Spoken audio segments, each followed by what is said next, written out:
धीरे भीम जी के मिशन बढ़ाला। हर कहे तू डराला काहे घबराला, धीरे धीरे भीम जी के मिशन बढ़ाला। ऐसे नहीं मत हार के जा, ऐसे नहीं मत हार के जा। दुश्मन के छाती पे चढ़ के जा, पंचशील के झंडा लहरा के जा। दुश्मन के छाती पे चढ़ के जा, पंचशील के झंडा लहरा के जा।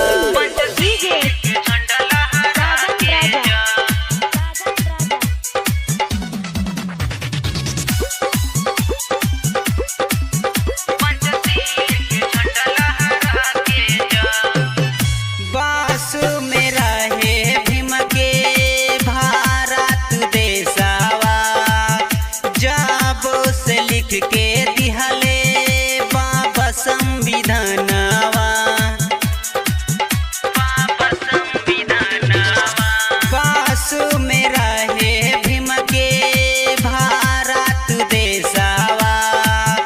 जब से लिख के दिहले बाबा संविधानवा,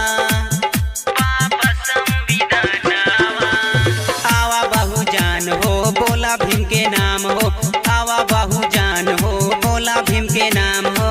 ऐसे न तू मुँह मोड़ के जा, दुश्मन के छाती पे चढ़ के जा, पंचशील के झंडा लहरा के जा। दुश्मन के छाती पे चढ़ के जा, पंचशील के झंडा लहरा के जा।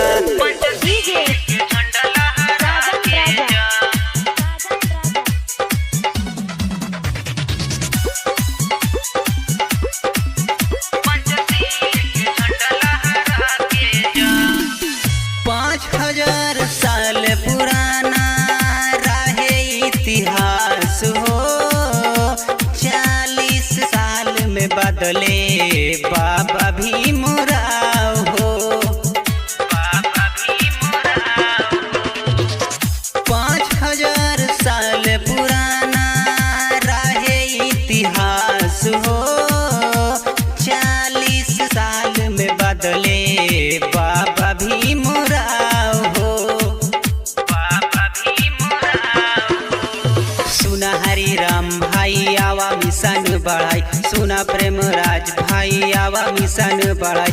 या जसर गम नहीं हार के जा, दुश्मन के छाती पे चढ़ के जा, पंचशील के झंडा लहरा के जा। दुश्मन के छाती पे चढ़ के जा, पंचशील के झंडा लहरा के जा। कहे तू डराला काहे घबराला, धीरे धीरे भीम जी के मिशन बढ़ाला। ऐसे नहीं मत हार के जा, ऐसे नहीं मत हार के जा। दुश्मन के छाती पे चढ़ के जा, पंचशील के झंडा लहरा के जा। दुश्मन के छाती पे चढ़ के जा, पंचशील के झंडा लहरा के जा।